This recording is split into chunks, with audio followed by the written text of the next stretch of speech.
all copywriting is at the end of the day is writing in a way to get someone to take some sort of an action. So you're trying to compel people to take an action.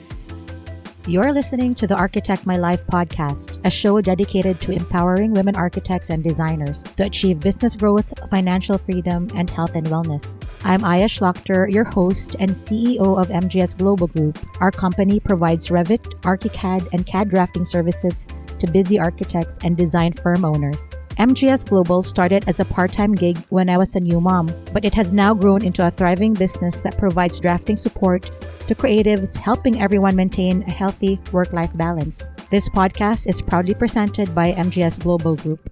Now let's dive into this episode. Hi everyone, our guest this week is Nikita Morell. Nikita is a copywriter for Only Architects. She is also the founder of Architects WordShop, an online shop dedicated to helping architects with their words.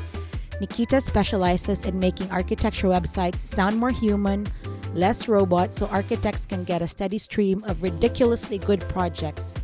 Nikita analyzed over 663 architecture websites. You can see the results on her website. I'm so thrilled to talk to her today. Welcome to the show, Nikita. Thanks so much. Thanks for having me.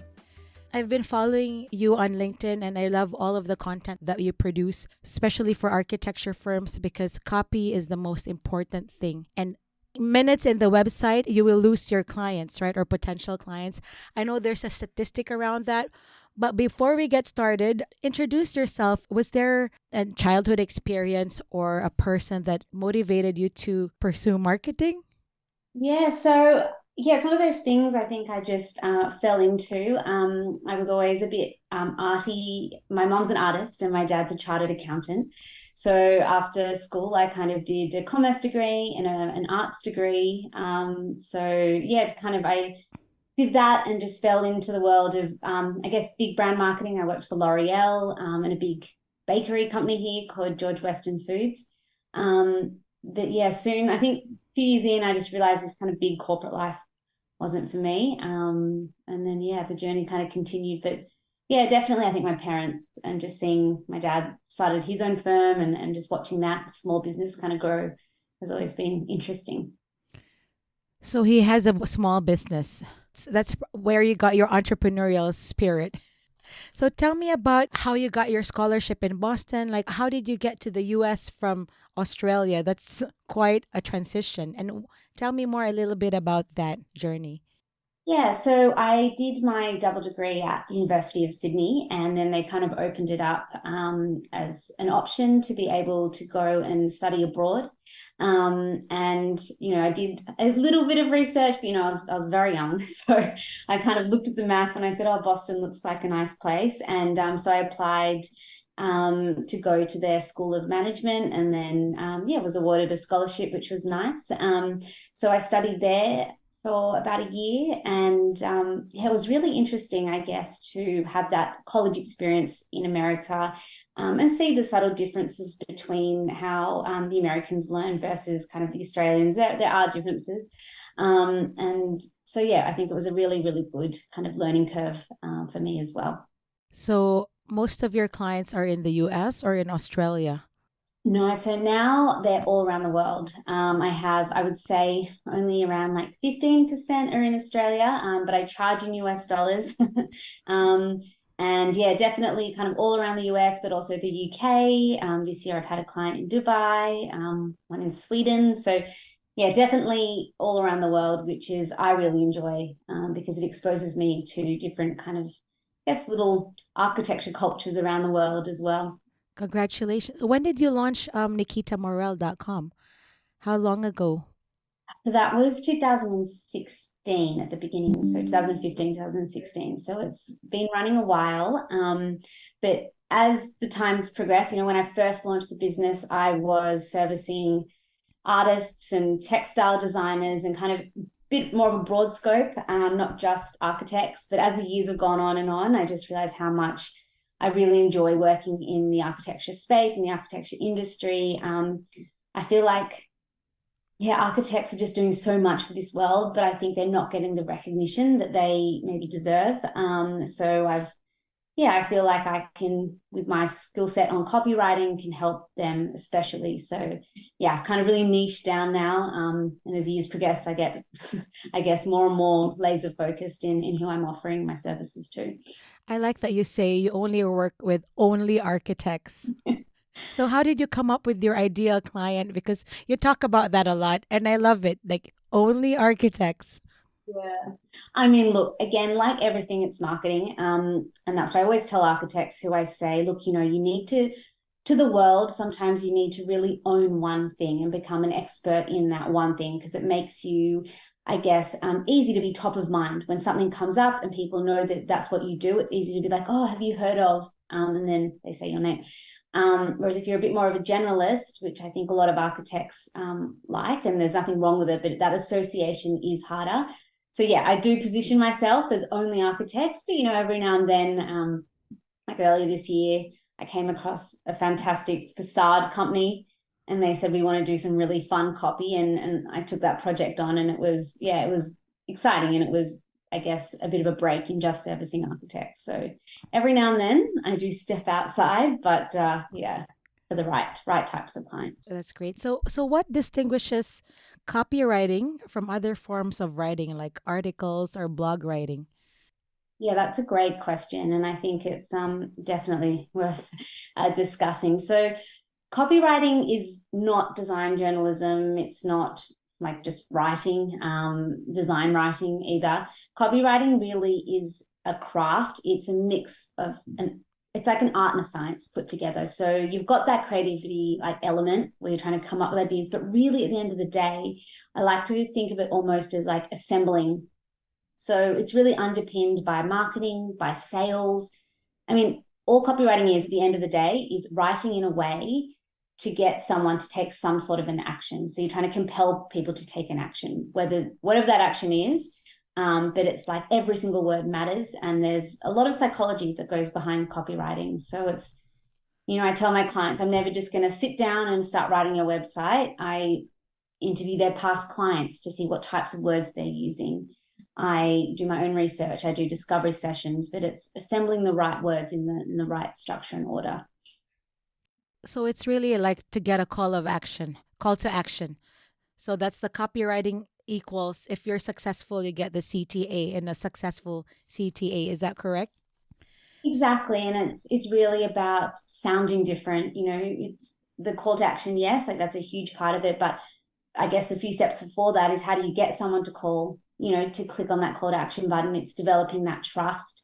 It's, making them lean in and actually read the words, especially today when we're all so busy. It's so easy just to kind of scroll or if you're in a magazine, just flip through. But you've got an ad, to actually get people to look at it and read the words. So a lot of it is tone of voice, and how you sound as well. So could you walk us through a copywriting process? Like when you onboard like that number one that and also is it different process from a small firm to a big firm?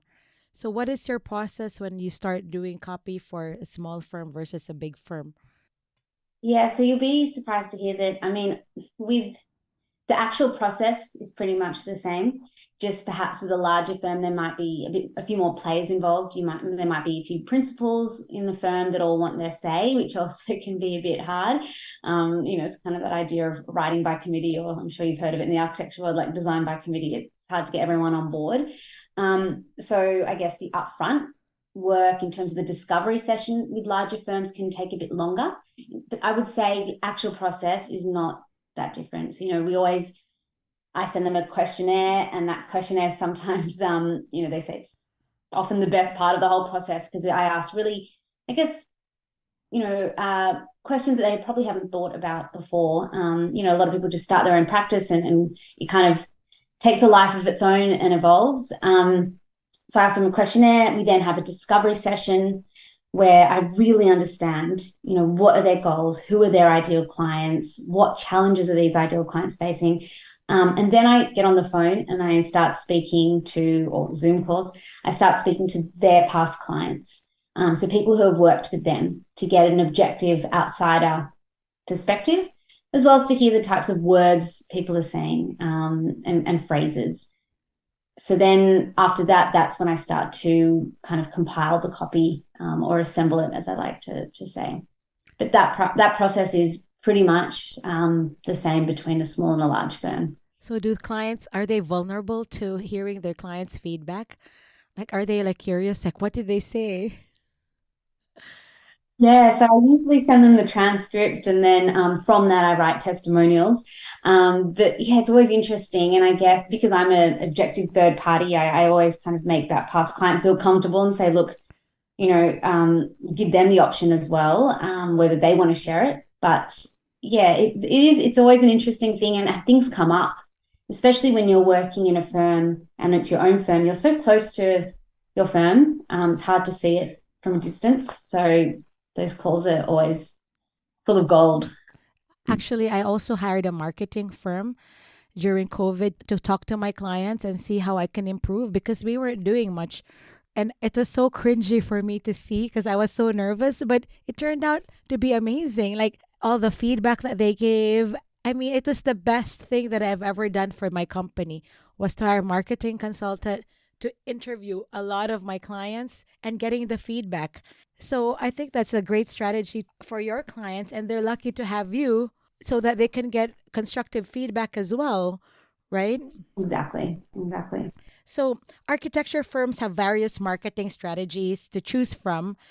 Most of them use social media to reach potential clients, like Instagram, right? Right now, Instagram is really big. But while social media is a useful strategy, why do you think having a website is the most important marketing strategy for architects? Yeah, I mean, it's more like the behavior of people. Like, I mean, even if you get recommended someone, I mean, personally, the first thing I do is just Google. You just kind of, it's become almost like a second nature thing. Like, I'll just go Google them. Maybe we'll get to a point someday in the future where, you kind of hop on Instagram and check them. But I think for now, I think it's safe to say people just go on and they just Google their name. And then their LinkedIn or their social media might come up. But that's their first step. And I think with these social media platforms, we got to remember that they are owned by other people. So at any time, Instagram can change the algorithm in that. But when it comes to websites, like that is yours, like that is your little piece of real estate. You can be controlling what's going out at what time. Um, and that's why it can be a really good, I guess, home base. This is where people are coming off social media, hopefully coming onto your website.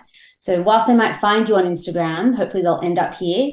And this is why websites are so important and the words on your website are so important because it's just that extra step of creating that familiarity and that trust as well.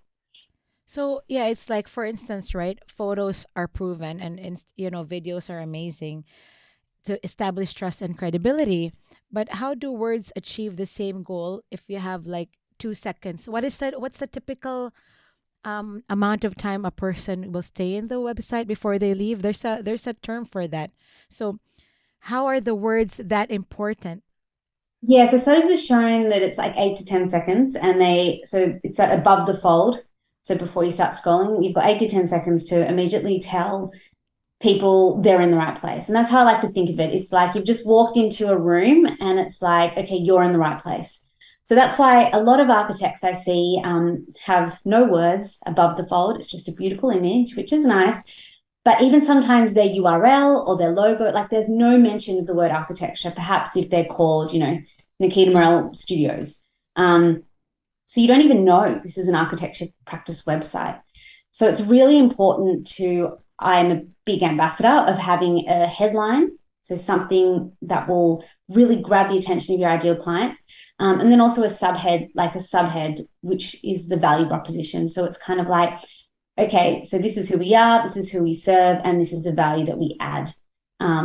So then if they've got 20 tabs open and they're doing their research, with yours at least, they're like, okay, I'm in the right place. This is for me. You really want, I guess, your ideal clients to land on this on your website and go, okay, this is for me. Wow, you have a big job, Nikita. Right? Yeah, I just want more architects to realize the value of words. I think they're visual creatures, architects, and yeah, words play a role. So like when I first started my website in 2016, It was amazing. It looked great. But then I showed it to my sales consultant, and he said this, Aya, it looks great, but it sucks. And I'm like, what? Because there's no call to action. Exactly like what you said. Because I was in retail, like most of my architecture outsourcing was in retail. I did thousands of retail projects, but then I had to pivot because of the market. And then I hired a sales consultant, and he's like, we have to redo your website. And now I get it. But 8 years later, we're doing really well because of that pivot. Yeah, and that's it. Like, I just want them to, I guess, architects to see copywriting, and I actually posted about this on LinkedIn yesterday, to see it as an investment. Just like really good photography is an investment. And it's not a cost, is what I like to say. It's you're investing in your firm, you're investing in your message, and it's going to help you get more of those right clients through the door and stop wasting time on those, inquiries that come in that are not a bad fit, a good fit. Yes, I think you're right because a lot of firm owners in general have a hard time seeing hiring people like you and me as an investment because it's just an expense, right? Overall, I really think they should invest in good copy because a lot of websites don't even have CTAs, call to actions. It's just pretty pictures, and they're really losing opportunity. They only have 8 seconds, right? So, anyway, you've looked at over 663 architecture websites. That's probably grown since you mentioned, right? So, how many architecture websites have you reviewed, Nikita? Just out of curiosity. Now, I mean, that 663 number was from 2019. So I would say almost probably double that Oh my now. God. I mean, yeah, like I've literally got a huge kind of list that I keep track. And yeah, so I mean, like, I guess the results of those 663 architecture websites I put up on my website, and I made little videos about my findings. But yeah, I guess as technology evolves, as my own copywriting skills evolve, I'm definitely seeing different things, and noticing, different ways architects can improve. Or even I think a huge thing is borrowing from other industries. I think sometimes architects, like the architecture industry, can be quite closed, and we kind of look inside, whereas software companies, in terms of messaging and branding, and how they're getting clients through the door, and health industry, like there's lots of different industries that are doing amazing things, and I think it's up to, I really want to help architects borrow some ideas from these different industries and apply it to their websites as well. So, what are the top 3 mistakes people make, especially architecture firms, in their website? So, number one, I would say a lot of architecture websites, not all, but a lot are quite me-centric. So it's a bit like, we've done this, we've done that, we've won awards, we've got 25 years of experience. And I think architects need to learn to flip it, or need to flip it, the messaging. So instead of saying, we are so amazing, it's flipping it to say, your project is going to be so amazing when you work with us. So it's like a reframe. So it's like saying, really speaking directly to your ideal clients. So even on the website, instead of saying our clients, say you. So every time they have the word client, just hit replace and write you, because then you're breaking down that third wall, and speaking directly to your ideal clients. So that's one mistake. Another one, very general, but I think it's just a lack of words. I see so many project portfolios on websites, and they're just a carousel of images with no words. You need words to give your projects context, to tell a story, to tell people where to look and what to look at. You don't tell people what to look at when they're looking at these project images. They're making up their own stories, which is fine, but it also might be not what you want them to see. So you want to tell them about the client brief, how you responded to it, and things like that.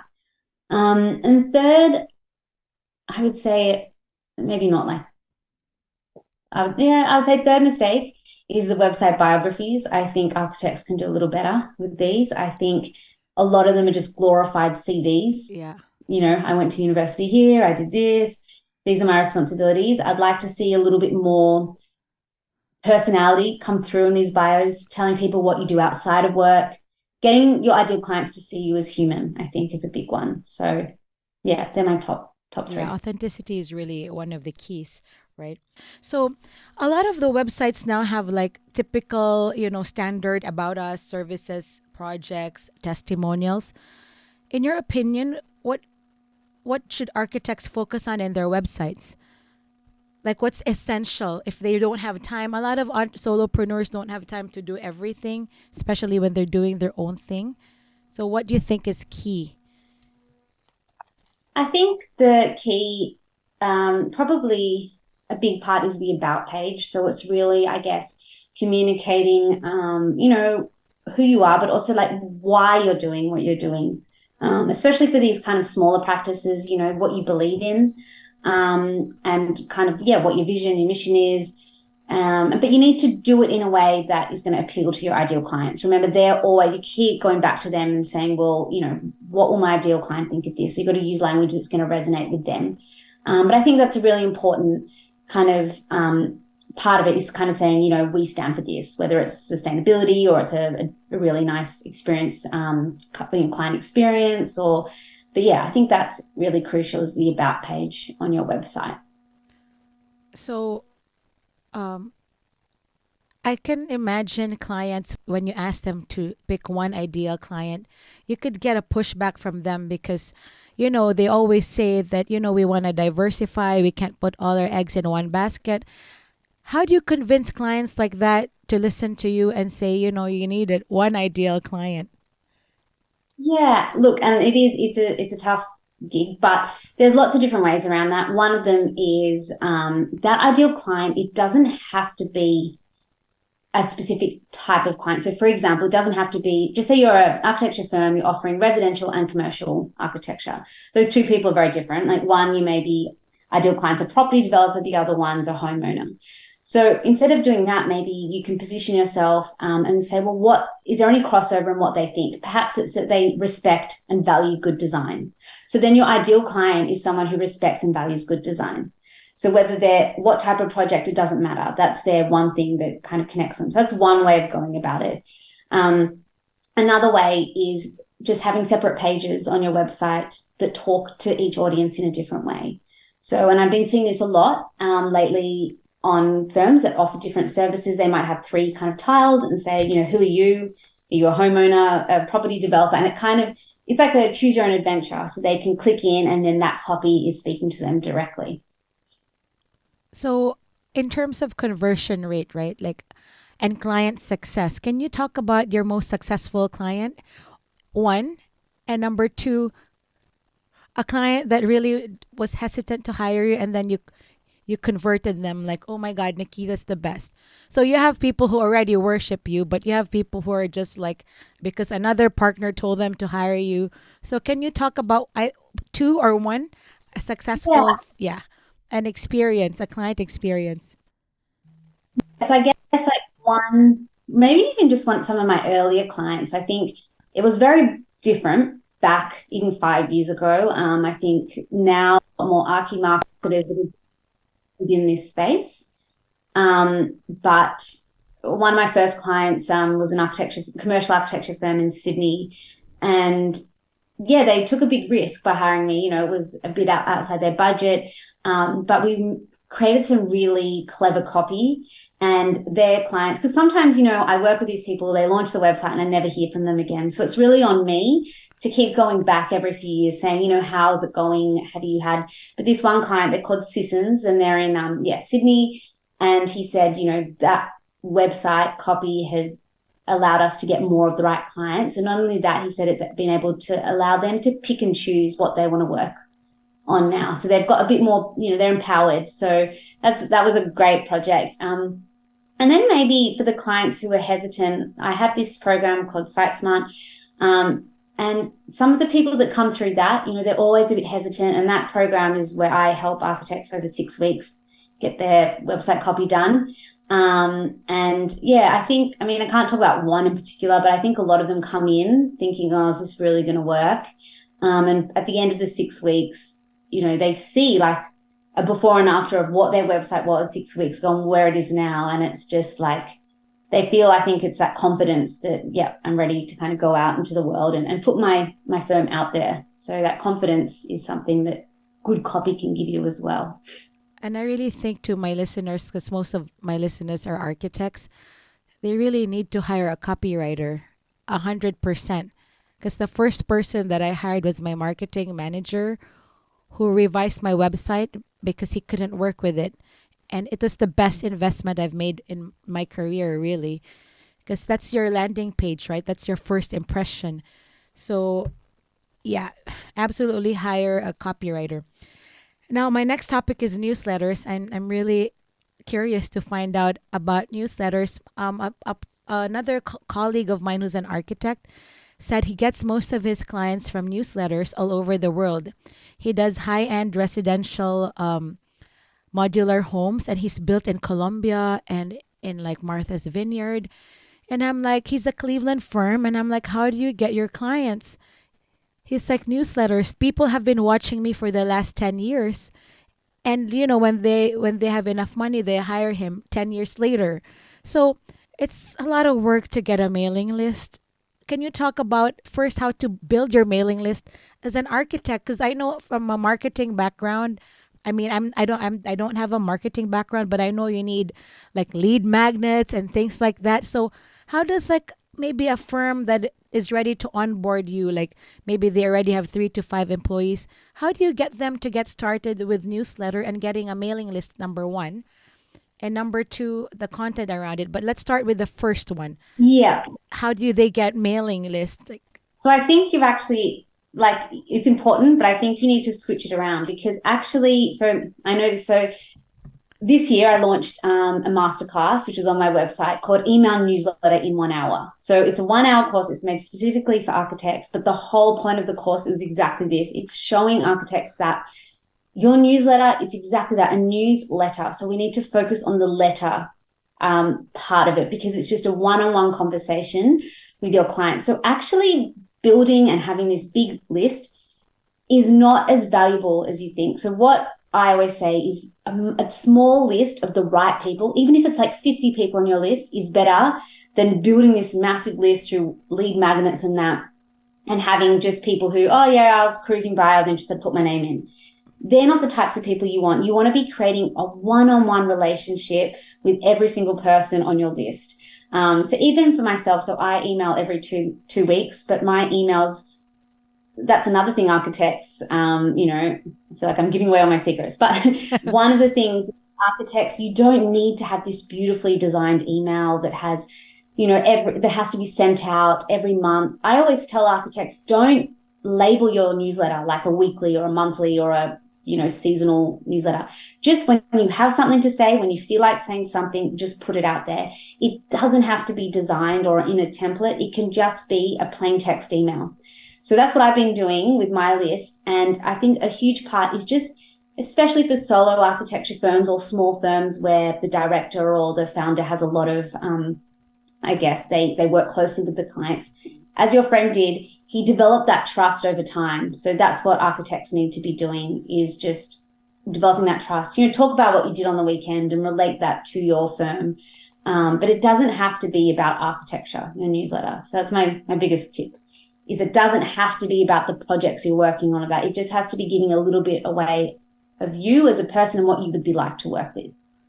so in general, just talking about their weekend and their work life, what are examples of a good newsletter? Like, Yes, I always say start off with like an anecdote, or just a story that's happened to you, and then relate it to something about your firm. It can be about your kids or something funny they said. If you want examples, sign up to my email newsletter because you'll see a lot. I talk about typos that I've made, like funny typos, or I once wrote about a snake that came into our garden. But every time I say a story, I relate it back and give them a lesson. What you're doing is you're giving value. You're teaching for free, essentially. So when that person is ready, they feel like they've got all their knowledge from you. And, their first person in their head is like, well, if I need to make a modular home, they're going to go to your friend because they've been getting everything they know from him, and they feel like they already know him. They feel like you can trust him. He's got the credibility behind him. So that's why I'm very passionate about newsletters. but thank you so much for what you do, Nikita. I'm really enjoying everything because I'm also trying all these strategies in my company. when you work with a client, when is it time for you to step back? Or do you train them in terms of copywriting? Because it's very cyclical, right? There's a lot of projects that go in and out.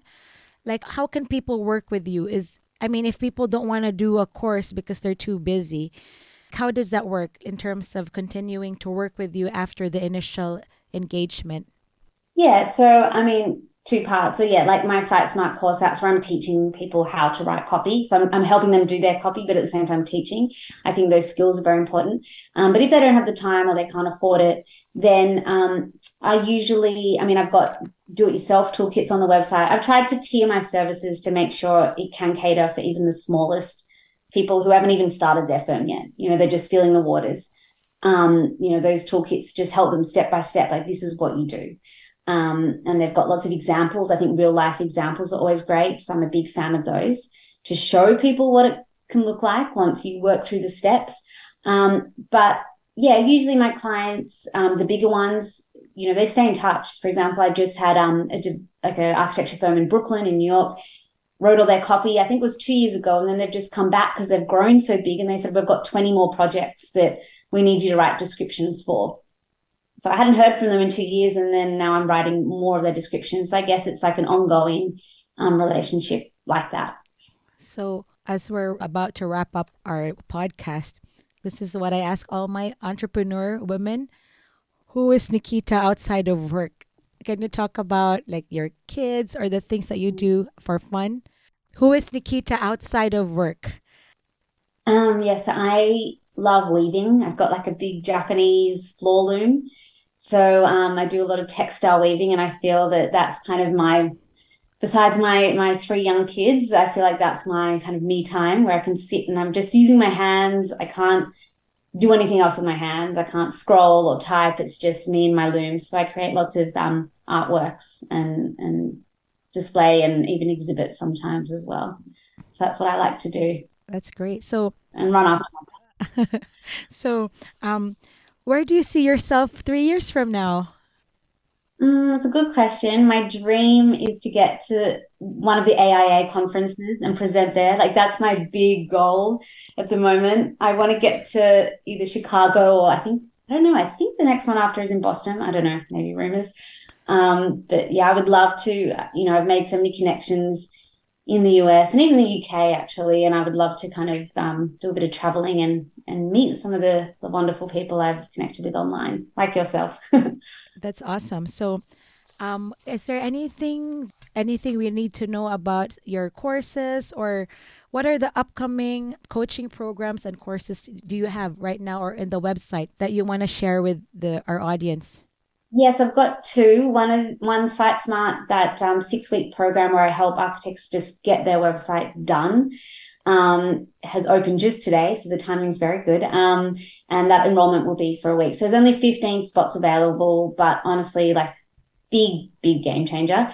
And secondly, I'm actually going to be doing, hopefully towards the end of this year, end of November, a webinar or a masterclass on how architects can use ChatGPT for all their website copy and project descriptions and all of that as well. So that's just a whole course, a whole guide, I think of 100. And gosh, I've been writing prompts for the last week. So that's that'll be hopefully really good for anyone who's interested in learning a little bit more about how they can use that tool.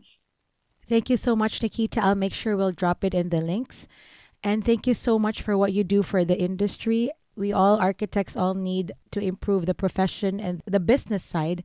And you really need people like copywriters to know more about marketing strategies to really keep your firms profitable and, recession proof, right? Exactly. Anyway, I really enjoyed our conversation, Nikita. Thank you. Oh, thank you so much for having me. It's my absolute pleasure. Thanks. That was Nikita Morell, founder of Architects WordShop. Thanks for listening to this episode of Architect My Life, a podcast brought to you by MGS Global Group. I hope you enjoyed this episode. If you'd like to add to the conversation through your own experiences, I encourage you to be a guest in one of our upcoming episodes. Visit architectmylife.com to apply and learn how. I firmly believe that a strong community drives change and fosters success. If you'd like to be part of this community, join the All Women Architect My Life Facebook group. Please take a moment to review us on Apple Podcasts, Spotify, or wherever you listen to your podcasts. Thanks again for listening. I'm Shlachter. Until next time.